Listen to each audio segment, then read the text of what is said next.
dismissive.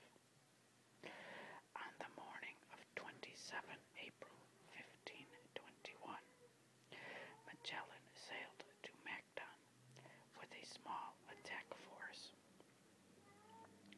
During the resulting battle against Lapu-Lapu's troops, Magellan was hit by a bamboo spear and later surrounded and finished off with other weapons. Pigafetta and Genestemafra provided written documents of the events culminating in Magellan's death. When morning came, 49 of us leaped into the water up to our thighs and walked through water for more than 2 crossbow flights before we could reach the shore. The boats could not approach nearer because of certain rocks in the water. The other 11 men remained behind to guard the boats. When we reached land, the natives had formed in 3 divisions to the number of more than 1,500 people. When they saw us, they charged down upon us with exceeding loud cries. The musketeers and crossbowmen shot from a distance for about a half hour, but uselessly. Recognizing the captain, so many turned upon him that they knocked his helmet off his head twice. A native hurled a bamboo spear into the captain's face, but the latter immediately killed him with his lance, which he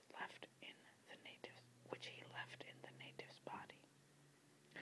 Then, trying to lay hand on the sword, he could draw it out but halfway, because he had been wounded in the arm with a bamboo spear. When the natives saw that, they hurled themselves upon him, one of them wounding him on the left leg with a large cutlass, which resembles a scimitar, only being larger. That caused the captain to fall face downward when immediately they rushed upon him with iron and bamboo spears and with their cutlasses until they killed our mirror, our light, our comfort, and our true guide. When they wounded him, he turned back many times to see whether they were all in boats. Thereupon, beholding him dead, we wounded retreated as best we could to the boats, which were already pulling off. Magellan provided in his will that Enrique, his interpreter, was to be freed upon his death. But however, after the Battle of Macedon, the remaining ship's masters refused to free Enrique. Enrique escaped his indenture on 1 May with the aid of Raja Umaban, amid the deaths of almost 30 crewmen. Pigafetta had been jotting down words in both Butuanan and Cebuano languages, which he started at Mazua on Friday, 29 March, and grew to a total of 145 words, and was apparently able to continue communications during the rest of the voyage. Nothing of Magellan's body survived that afternoon.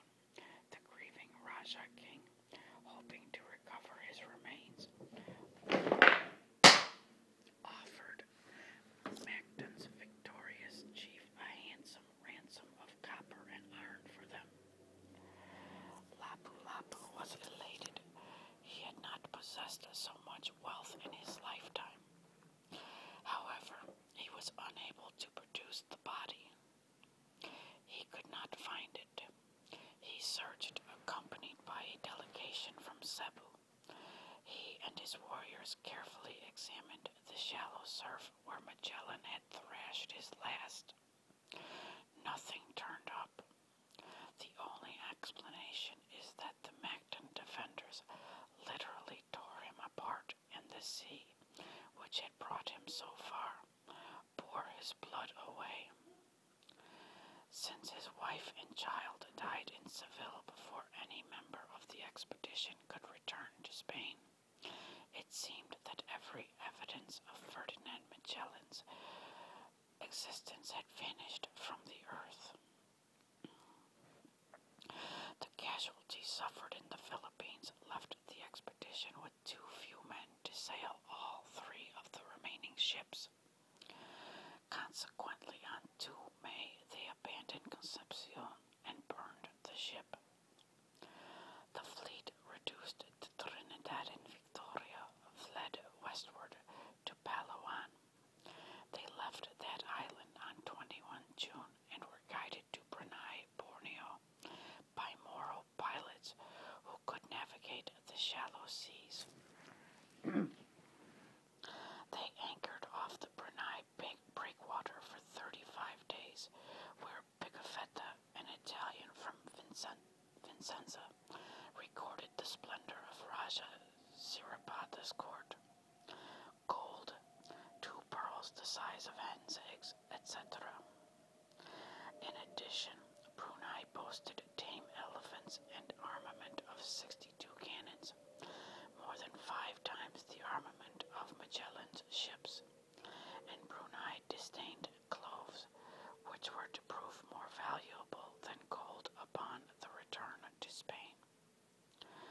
Pigafetta mentions some of the technology of the court, such as porcelain and eyeglasses, both of which were not available or only just becoming available in Europe.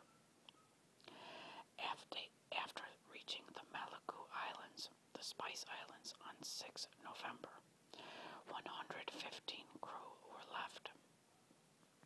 They managed to trade with the Sultan of Tidor, a rival of the Sultan of Ternate, who was the ally of the Portuguese.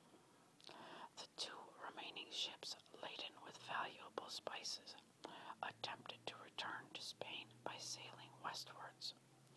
However, as they left the Spice Islands, the Trinidad began to take on water. The crew tried to discover and repair the leak, but failed. They concluded that Trinidad would need to spend considerable time being overhauled, but the small Victoria was not enough to accommodate all the surviving crew. As a result, Victoria with some of the crew sailed west for Spain. Several weeks later, Trinidad departed and attempted to return to Spain via the Pacific route. This attempt failed. Trinidad was captured by the Portuguese and was eventually wrecked in a storm while at anchor under Portuguese control. Victoria set sail via the Indian Ocean route home on 21 December, commanded by Juan Sebastian Elcano. By 6 May, the Victoria rounded the Cape of Good Hope with only rice for rations. 20 crewmen died of starvation before Elcano put into Cape Verde, a Portuguese holding, where he abandoned 13 more crew on 9 July in fear of losing his cargo of 26 tons of spice, cloves, and cinnamon. On 6 September 1522, Elcano and the remaining crew of Magellan's voyage arrived in Spain aboard the last ship in the fleet, Victoria, almost exactly 3 years after they departed. Magellan had not intended to circumnavigate the world, only to find a secure way through which the Spanish ships could navigate the Spice Islands.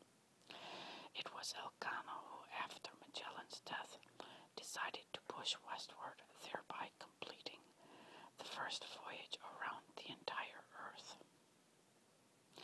Maximilianus Transylvanus interviewed some of the surviving members of the expedition when they presented themselves to the Spanish court at Valladolid in the autumn of 1522 and wrote the first account of the voyage, which was published in 1523. The account written by Pigafetta did not appear until 1525 and was not wholly published until 1800. This was the Italian transcription by Carlo Amoretti of what we now call the Ambrosiana Codex. The expedition eked out a small profit, but the crew was not paid full wages. 4 crewmen of the original 55 on Trinidad finally returned to Spain in 1525. 51 of them had died in war or from disease.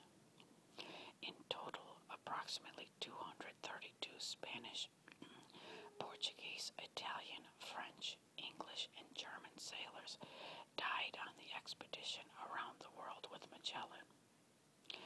When Victoria, the one surviving ship, returned to the harbor of departure after completing the first circumnavigation of the earth, only 18 men of the original 237 were on board.